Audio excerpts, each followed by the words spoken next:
of Soroptimist International of Cambridge. We're an organization that's dedicated to improving the lives of girls and women locally, nationally, and internationally. We help establish new programs, assistance for education, and financial assistance to help women improve their lives and career opportunities. Dream It Be It is a program specifically dedicated to helping high school girls get access to career education, resources, and mentors who can help to guide them through their career journey.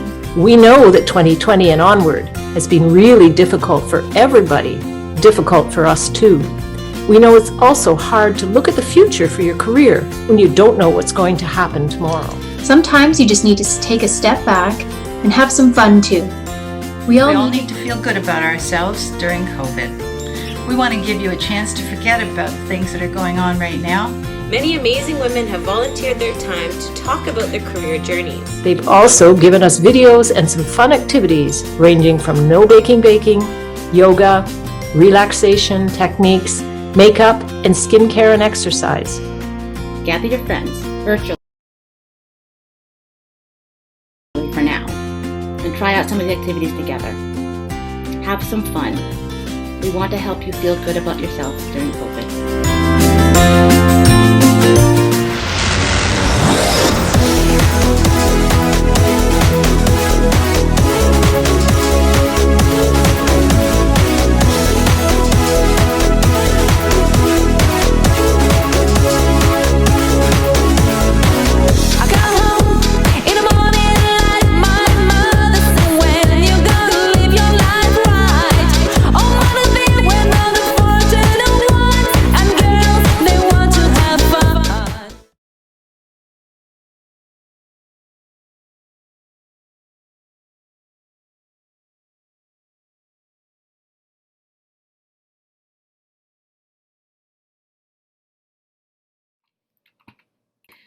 So welcome, Christine, and thank you so much for being here today. Thanks for having me. It's a pleasure. It's an honor to be here. Thanks for asking me to be on. Well, we're really happy because today's Dream It Be It program is an opportunity to meet Cris Fernandes, who is a dietitian and a businesswoman, and she's going to give us a chance to see into her life a little bit and learn a little bit about her career path. So, Christine, can you tell us a little bit about yourself and the path you have towards the career you are in right now? Yeah, I love that question. It's something that I never really thought about until like later in my university career when I was already going into dietetics. I remember vividly being asked, like, how did you know that you wanted to be a dietitian? And actually that wasn't even the question because dietetics it's kind of a new profession, and especially back then. And so I have a side story about that I'll get into, but I kind of love my journey. Like, it just kind of feels like it's been, I feel like opportunities open not because they were placed or I was put there. They just kind of seem to evolve very beautifully and naturally and organically. So I really do love sharing that story. I think so going back to that question, when somebody asked, like, how did you know that you wanted to be in the health field or nutrition?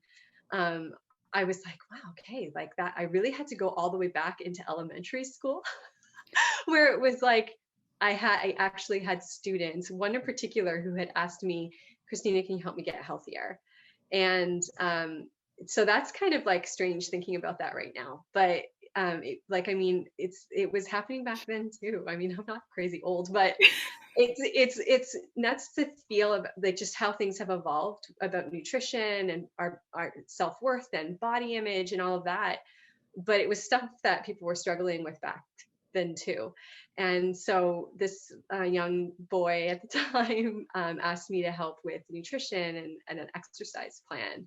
And I didn't think about it. That was kind of like, of course I hopped to it, and we did this like meal swap. Like at lunchtime, I would swap things out, like some unhealthier, non-serving items for healthier options, and came up with a walking plan. And then we had a couple other students ask if they could be part of this walking plan. And that was something that happened again back in elementary school. I never really thought about it until I was asked in university, like, when did this start for you? So I was really happy that was asked, because I don't even know that I would have put two and two together. But it's something that I think has been woven into into my career or into my journey, into my, I guess, life's purpose path, just so long ago. And yeah, no. So that's kind of where it like started. Do you want me to kind of go through the journey of I would my love to hear that. I career? think the girls would love to hear about, obviously that was your personal connection to your career. What about, in high school? What did you end up doing after that? Did you pursue Yeah. that? You had asked like what high school I'd gone to. So I went to Glenview Park Secondary School in Cambridge, and I'm not sure what it's like now.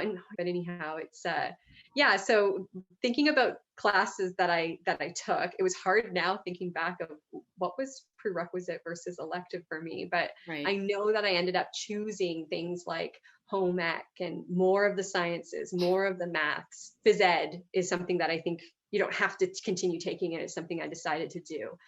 Shop class, tech, law, business, and economics. Right. I think like even talking to our group right now today, think about courses that are practical or basis for building further.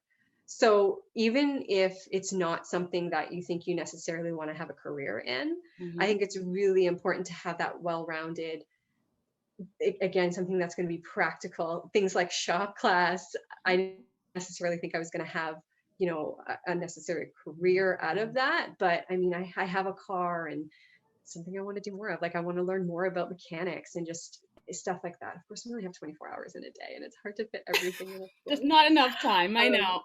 There's not enough time, but I think it's so important. Even if like you're thinking, oh, I'm not into business, or I don't think I'll ever own my own business. It's good to know how business works. You're always operating with it, whether you're operating your own business or you're in somebody else's, or you're purchasing or utilizing someone else's. So it's all over. And I think like it's really important to have all of those skill sets. And then of course it's never too late to learn later. But having just those really, small skill set, the basics of knowing some things for sure. Professional home economist is one of the credentials I ended up getting in my degrees. And that's what it umbrellas all of those things. It's just kind of like the science of living smart, right? So not only the health and well-being component, but the finance part of that and the business part of that and environmental issues and sustainability and finances from home and business, like whatever, but it's always going to be important skill sets for sure. So those are kind of the classes that I ended up loving, because you had asked what classes I loved, and I did gravitate towards like the sciences and the maths. And funny story though, I think that this is like an appropriate story to share, is that, I mean, I did very well in math, but I worked really hard at it.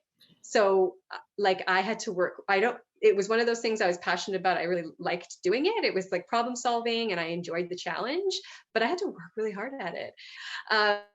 But we would always have these like healthy competition for the math awards, but it drove me nuts because he never had to work for it. Like it seemed like he would just like do it.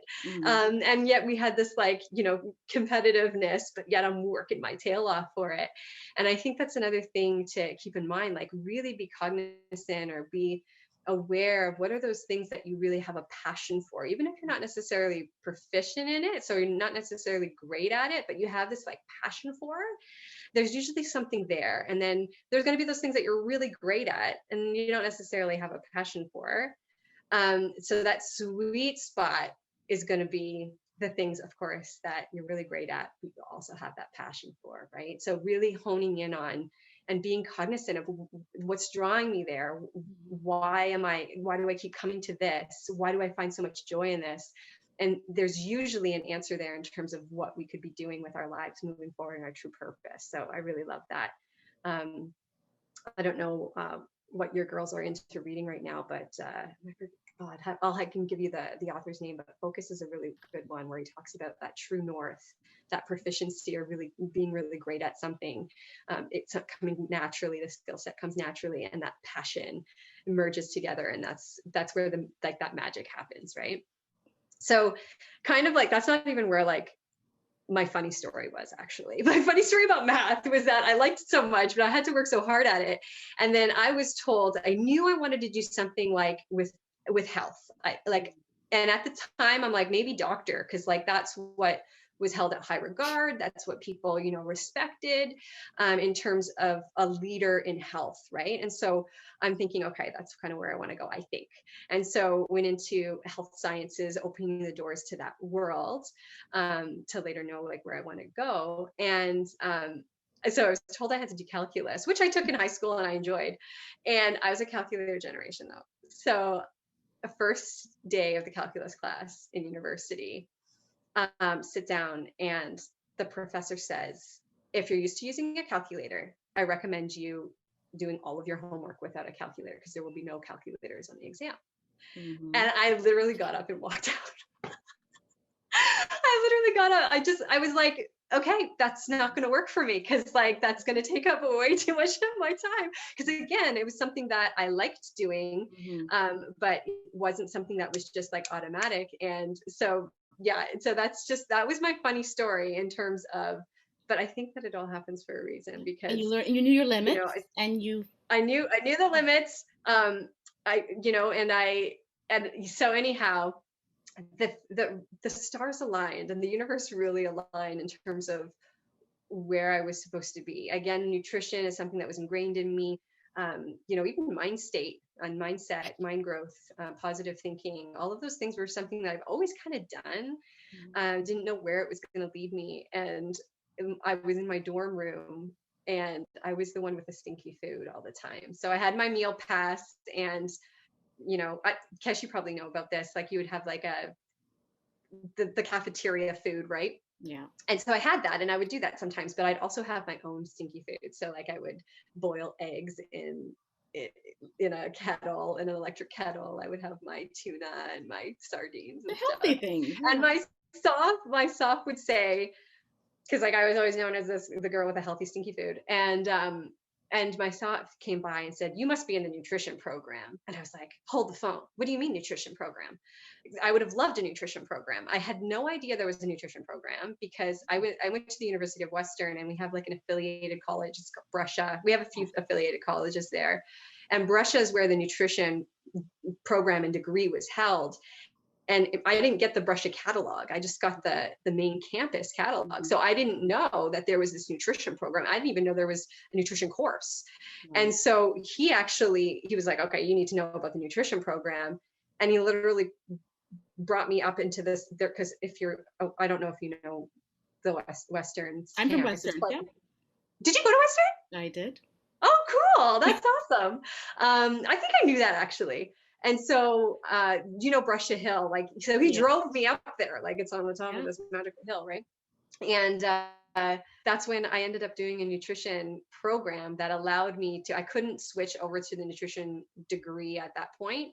So I ended up taking a course that opened the doors to allow me to do the nutritional sciences program in concurrently with my health sciences. So I ended up doing both of those. Good for you. Wow. Yeah. And that's when I didn't know about dietetics. Like that's the crazy thing, right? I didn't know that even existed. And like I said, it was quite new. It was a quite new profession. It's quite new science, to be quite honest. Yeah. Like, I mean, it's only been the last few years where we really tapped into the science of nutrition and how that impacts our health and well-being. And so much has changed, right? Even from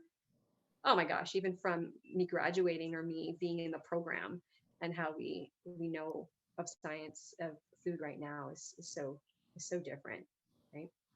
Yeah. So I mean, I went to after that I went into I had to complete a dietetic internship in order to become a dietitian and do the exam, and all of that. And then I went into long-term care right away, and then went into the diabetes education world, became a certified diabetes educator, doing a lot of chronic health, some preventative too, but lots of chronic disease. And I knew that for me, that wasn't my true calling. So I had always known that I wanted to do more of that preventative piece and more vitality and that sort of thing. And so, yeah, I was really blessed to have a lot of navigate through and now have my private praxis. Yeah. Amazing. Wow, that is an amazing journey. I mean, you definitely knew from a young age that you wanted to do something, and you took kind of a little curvy path to get it, but you got there. And that's probably a good lesson for Doesn't feel everybody. curvy at all, Kesh. It doesn't. Well, It there's a feels little like bit you're in just this kind of way, like, that, you know? it's like you take the steps and then these doors open and you keep taking the steps. Yeah, it doesn't feel curvy at No. all. It might sound that way though, for sure. With the side stories, but it's all good. I love listening to you talk.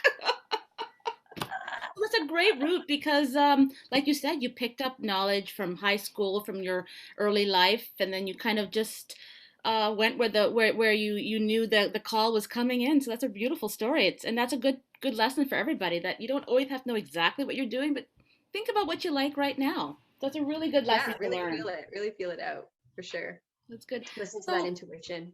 you've obviously you have a business of your own, and you're really excited and passionate about it. I can feel that from the way you're talking. What is your favorite part of your job? Oh man.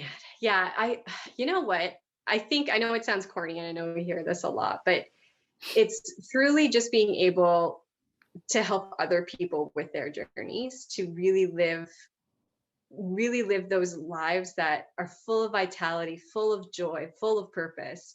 And even when you're growing and stretching and being uncomfortable and trying new things and challenging yourself, that you're finding that joy within that process. And I really love doing that. And as a dietitian, I mean, I'm able to use the science of nutrition in that well-being plan as well. And so I just love it. I love it. I love being able and unsticking people. Like that's a really big one for me, when people feel just stuck with their health, with their energy, with where they are right now. Because often, a lot of the times, if they're feeling stuck in like life in general, a lot of it has to do with health too, right? Like if you're not feeling your best, it's hard to do your best Mhm. in all the aspects of your life. So I just love that. I love that. I know it's not an Amazing. easy answer, Thank but you. So I have a question. It's kind of a philosophical to some degree, but what advice would you give to a young girl in regards to their own career path? So choosing their path or the career path that they want to go into. What's the okay. advice you'd have for them? I would say that, again, going back to that, where does your passion lie? And I know it's not about like, oh, I love how you have dream actually in your title. Um, because it is like, usually if you can dream it, you can make it happen. It's really about, it's not that there isn't going to be hard work, but hard work with things that you really love doesn't often feel like hard work so much. And even when you're stretching, and there's going to be some hard, Mhm. but when you're really loving what you're doing, and knowing where you're going with it, it's always worth it. And so I would say that, really, again, that intuition of following what is it. Think about the things that you're really passionate about. Think about the things that you're really proficient in or really great at, and trying to listen to that. I'm not sure what age group the girls are in. What age Our group are the girls in? girls are from 7th to 8th grade all the way up to grade 12. But we focus on Okay, the wow. higher Like, grades. But I mean, we obviously will never turn down a girl in grade 7 or 8 because they need to sometimes select courses in high school. So it's a nice, yeah, we offer the resources and the opportunities and access to education, career education from as young as grade yeah, 7. yeah. Okay, so really great age range. Mm-hmm.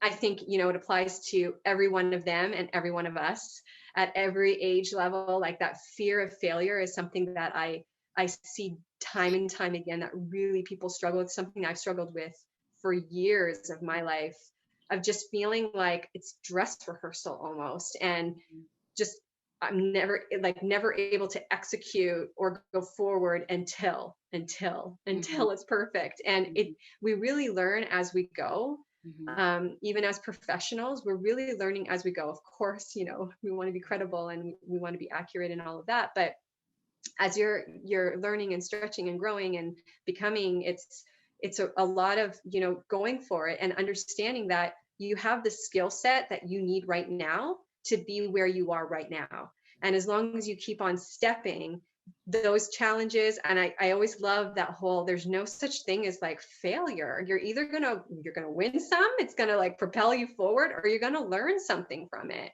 And so as long as that's happening, you are getting, and often, most often, it's not so much those winning, propelling things that really end up making a big difference. It's when we do stumble and learn from that is when we grow the most. And so knowing that each and every step you're taking, just trusting that it's unfolding, your journey's unfolding. You might have a vision right now of what that looks like. And of course, keep that in front of you, but also be very open to know that things are happening for you and not to you to make your desired like outcome or purpose unfold. And often you might find yourself somewhere that you're like, I didn't think I was going to be here. I didn't think it's going to look like this.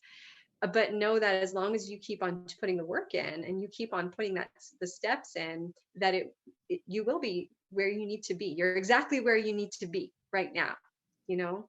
And I think like another really big one is don't get caught up in the waiting. I think like I still remember my journey. And it was always this waiting game, Kesh. Like it was like, and it's not that I didn't enjoy the process so much, but I just remember, you know, in high school, oh, I can't wait until I can pick the courses I really want, or I can't wait until university. I can't wait until this. I can't wait until that. Then you're in university, you're working really hard, and you're like, I can't wait until I'm in a job that's actually paying me to do this. And then you get there and you're feeling like, is this it? Like, so we never really arrive. That's the other thing about life, is that you're never going to arrive. Of course, there's that vision and that point of like goal setting, and that's going to get you closer to there. But knowing that there's always going to be that progression and evolution happening. So really enjoy it as you're going. Don't wish the years away. Enjoy it right now. That is great advice. Enjoy the moment and enjoy the now. Yeah. I love yeah, that. Yeah, absolutely. It's the only thing that's so wise. It's so wise. I'm wise beyond my years. You must have. Okay, did you ever have a mentor that would have helped you with those things? Like, is that something part of your Good program? question. I've had so many mentors, and you know, whether they be like a virtual or be able to call them up. I've had a few. I've had many, and I think like we're not to do this alone. Right? Like we're not to do this. I think so often we feel like pressured to be able to do everything on our own. And that's not true. We're meant to be leaning on each other and gaining insight from skill sets from all over, and recognizing where we fall short in some areas and being able to lean on others who are stronger in those areas to help us along the way. So I think it's really important to have mentors. I think it's really important to know and be open to find this with my mom sometimes, right? She'll try to give me advice. I know, Mom, like, I think that's like probably that she's been a mentor too, of course, like the closest to us, right? Those life journeys and being able to learn from each other's stumbles really does help, right? Yeah, absolutely. So Christine, I've really enjoyed this interview today, and I know the girls that are going to listen to this are going to really enjoy it. So thank you so much for speaking to us. I know that also you have offered to do a little activity with us, so we will definitely show that to everybody shortly. Christine is going to make us some no-bake energy balls, which are called... I call them amaze balls, but amaze balls. I mean, some people call them protein balls or power balls, whatever. I've had these. They're amazing. They're absolutely amazing, and they're great after a workout. They're great for a little snack while you're studying. You're in a little boost, but you don't want to eat something that's going to make you feel kind of heavy and down. It gives you energy. So Cristina will help us with a recipe, and I hope you guys will enjoy it and try them out. If you like them, definitely post a picture on your Instagram and tag us, and we'd love to see all your creations. So thank you again. Oh, you're very welcome. Thank you.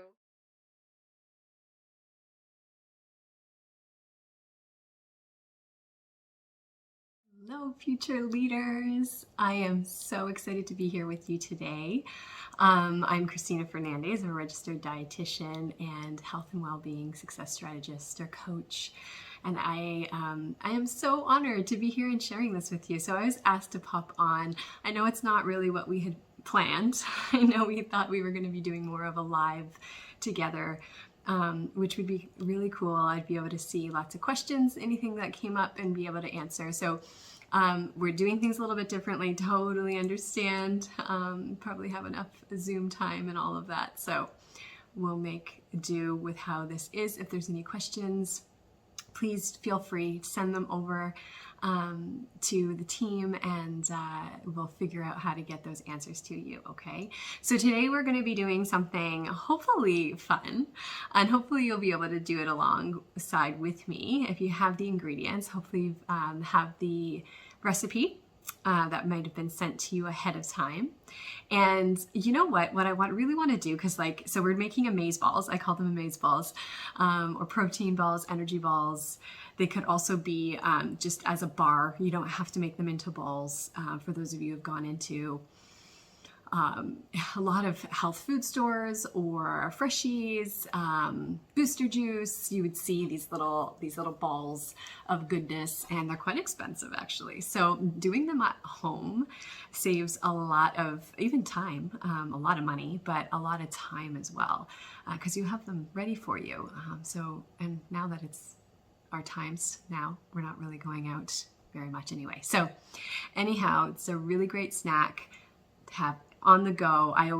We always have something like this in the fridge, whether it's the amaze balls or our no bake. These are no bake as well, but our no bake bars that we make with nuts and dates as the base. It's kind of like a Lara bar if you've ever had one of those, but we always have them in the fridge for something quick and healthy and tasty. That's the thing, right? We want it to be tasty, and I'm all about making things that we love a little bit healthier. And today, what I really want you to get out of today, because I'm sure you can Google or look at any of these recipes online. There's a ton of them. I mean, even the one that I'm making right now, it's kind of like a go-to, but I alter it a lot too. So, well, that's what I want for you. I want you to be able to kind of see how you can just tweak something.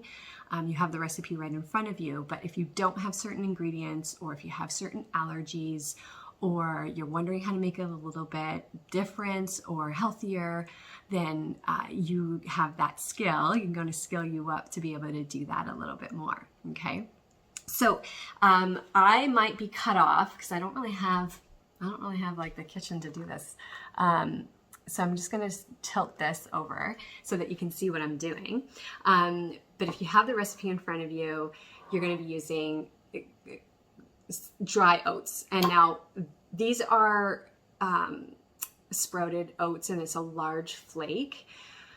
These aren't what I'd normally use. It's going to be a healthier option, but I usually use a quick oat, just so that it's not so, because these are quite coarse, and it might be a little bit dry. I'm still going to do it. I've done it before. They still taste yummy, but I would recommend using like, definitely not a steel cut for this one, but like a quick oat. It doesn't need to be an instant oat, but a quick oat is good. So they're a little bit smaller and softer when you're using the recipe. And then, yeah, so I mean, we're going to do 2 cups of that. So maybe we'll just start. It's going to be a little bit different than what I'm used to. So I'm going to be doing 2 cups of that. And I don't know how much you guys know about like the glycemic index or healthy grains or whole grains. But it's definitely going to be a good option for you. And again, I can always go through questions if you have anything like that. You don't have to worry so much too about, we're using a protein powder here. You don't necessarily have to use a protein powder. It's going to say 2 scoops. Honestly, for me, I mean, I like to use 1 heaping, depending on what kind of protein powder you're using. And if there's any questions on protein powder, I mean, like I like to use a plant-based one. There's all sorts of ingredients that you're going to want to stay away from. Things that have too much added sugar, you're going to want to stay away from. Depending on, I say that, but like, I mean, depending on your needs. Ideally, we're not consuming too much added refined sugar overall. And so that's for anybody that's just healthy eating. Again, it really depends on your needs, something like protein powder, you don't even need to put in here if you prefer not to put the protein powder in. We're using I'm using a nut butter. You can use a seed butter as well if you have any nut allergies. A peanut, almond butter, really great. But again, there's going to be lots of protein in here. So unless you're looking for specific, and you probably have learned all about this already in your courses, macronutrients in terms of those major nutrients that are going to give you energy or calories.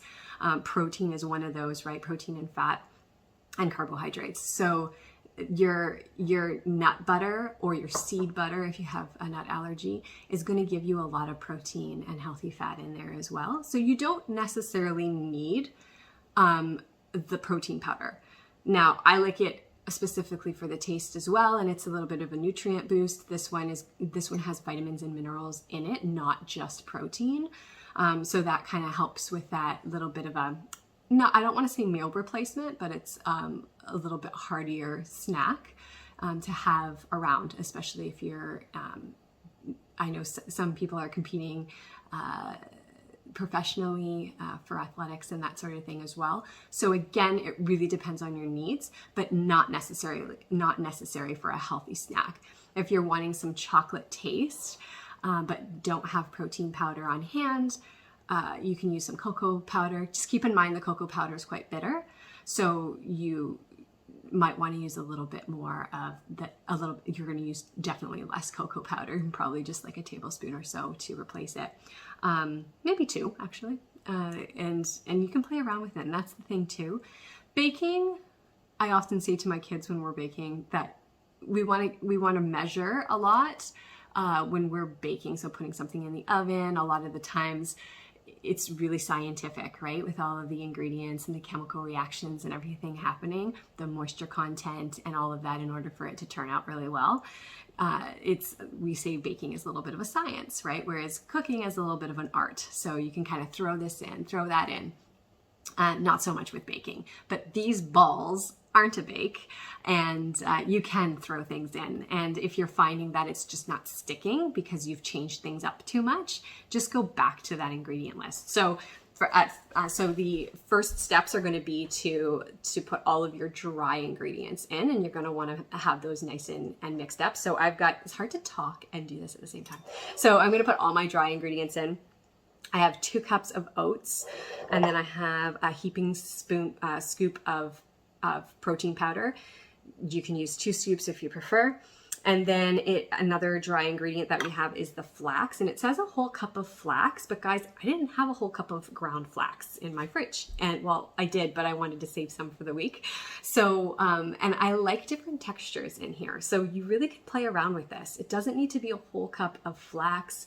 I've displaced some of the flax, meaning I've replaced it with something else. And I don't know if you can see that, but there's some chia seeds, and I have some hemp hearts. And so that just adds a different texture to it. So I'm going to put, and it all ended up being like just less than a whole cup of that. We were cooking with the kids earlier, baking cakes. So I have everything in the sink right now. So anyhow, you want to mix that up, and then it asks for about 1/3 cup of coconut. If you don't like coconut, leave it out. Another thing you can do is actually roll the balls. If you get them wet enough, you can roll the balls on top of the coconut and have it kind of coating. You can do that too, or you can do both. You can add all of it in, or you can just save some for the coating if you want it. I'm just going to throw it all in today. You can switch it up every time you do this. Oh, it smells so good. I'm using like a very fresh dried coconut, if that makes any sense. Okay, and I'm actually going to put my chocolate chips in too. It asks for 2/3. I don't have quite 2/3 here. You can do it by preference. Little ones, either cacao nuts or nibs, or mini chocolate chips are going to work best for this. I only have the big fat ones. So that's what it's going to be. It's harder to make the balls unless you're making like those big balls. But that's okay. It is what it is. I actually feel like I need a little bit more chocolate chips, but that's okay. Okay, so I want to stir that so that it's all mixed quite well. The consistency is good throughout the whole thing. I did that. Okay. And then it's just a matter of putting your wet stuff in so that everything's going to stick. So again, I used a cup of peanut butter, and depending on the peanut butter that you're using, guys, like I don't know if you've noticed, but some peanut butter is very runny. And then there's other peanut butter that's very stiff and dry almost. So depending on that, you may need a little less oats, a little more something dry, like one of your dry ingredients. So play around with it. It's gonna be different based on what kind of everything you're using. So I know that's not an easy answer. And then a type of sweetener, something that's gonna keep it all together as well. The peanut butter helps with that, or the nut or seed butter helps with that. But I have some honey / maple syrup. The ingredients on the recipe, I believe, says 2/3 cups of honey, but I really love the taste of maple syrup. So I put a little bit of honey and a little bit of maple syrup. Well, a lot, I guess. This is quite a bit. And I normally don't put this much in, guys, to be honest. You don't necessarily need that. I think what I'll do for you is I'll give you the recipe that I normally do. That's kind of the recipe I start with people, because it really depends on your preferences. But once you start, getting used to things that don't have so much added sugar, your tastes actually change, and your preferences actually change for things to not be so sweet. And so that's kind of like my hope for my clients. A lot of the time, I never want to take anything that brings joy away from their diet, and what they love to consume. It's not about that ever. And that's a really great concept to understand early on, not necessarily just when you're older, but knowing that food can be healthy and really enjoyable, right? So that's something that brings me a lot of joy, teaching other people how to do, so that they're not wanting this stuff. It's different when you're wanting it and you're feeling like you're missing it or you're deprived of something specific, versus just not caring for something that's not healthy for you. That's a big difference. I don't know if any of you struggle with that at all. This is where it would have been really nice to have you guys here with me, asking me questions. That's okay. I hope we can connect at some point soon, maybe outside somewhere in the fresh air, right? All right, so this is quite wet. I do see what you want to do is get everything, because right at the bottom, a lot of the times there'll be some dryness. You want to really distribute all of your wet ingredients throughout the whole thing. And you probably know this quite well. But with these balls specifically, especially because there's no bake, anything that doesn't require a bake, that's something you want to keep in mind. You really want to mix it well, because if there's any dry spots, it's not like, oh, the oven is going to take care of that, like when everything gets warmed up and melted and gooey all over the place. So just make sure that you really do a good job with getting it all through. And you can get your hands in there too, which is what I'm going to do now. It does call to put it in the fridge for, I don't know, I think 20 minutes or something. I'm not going to do that right now. I'm just going to kind of show you how to make a few of the balls, although you probably don't need me doing that, but we'll do it anyways. I like to get right in there and mix it all up. I don't know if you can see that. It's quite wet. This one's quite wet. Like I said, I put in a lot more honey and maple syrup than I normally do. So that's going to make a big difference. Okay, so this is incredibly wet. And the other thing about this one too is that I'm using those oats that aren't soaking up the moisture as much. So keeping it in the fridge, or even keeping it out for a little while, it helps it helps soak in the moisture in the oats. And so it will be a little bit more like a cookie batter as opposed to this madness that's happening right now. So I ended up putting this in the fridge. It was just way too moist. And so 2 reasons for that. One is because I was using the rolled oats, the large flake rolled oats, so it's not going to soak up the moisture quite as readily. It takes a little bit more time to do that, whereas with the quick oat, you will see the difference of it soaking up the moisture quite quickly. The other thing is I did use a lot more of that, the wettest ingredient that I have, which is the honey and the maple syrup. So I used a lot more of that than I normally do too. So both of those things in combination made it incredibly wet. And as you can see, it wasn't like coming together very well. I am happy to report it is coming together beautifully now. So I'll let you see. So it doesn't even really stay. I mean, my hands will get dirty, a lot more dirty as we go along. And now how you do this is up to you. Some people like to roll.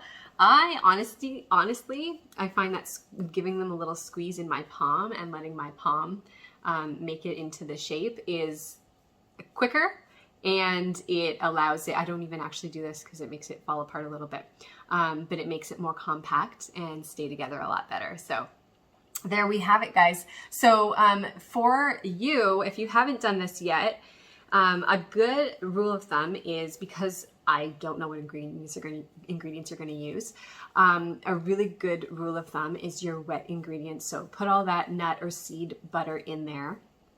And then when it comes to the maple syrup /or honey, then put it in gradually. Put in half of it, maybe 2/3 of it, and then see where you're at, because we can't take out, but we could always put more in if we need it, right? So that's always a really good rule of thumb to do. And yeah, just test it out. You'll see, for me, I actually ended up putting a little bit more hemp hearts and a little bit more coconut. If I had quick oats, then I probably would have put a little bit of quick oat, maybe, I don't know, whatever you're feeling like. I really love these, the texture of the chia seeds in there. I really love finding that. And then the hemp hearts and the coconut, they add a lot of great flavor. I hope that is helpful. I hope you enjoy it. I would really, really, really love to see any pictures of your final product if you have that. And I'd love to hear your feedback to see how that went for you. Thanks for having me on. It's such an honor to share this with you. I hope all of you stay well, safe, and joyful. Guys, I hope you're staying so joyful. Reach out anytime, any way I can help or add value. Always reach out, okay? Take care.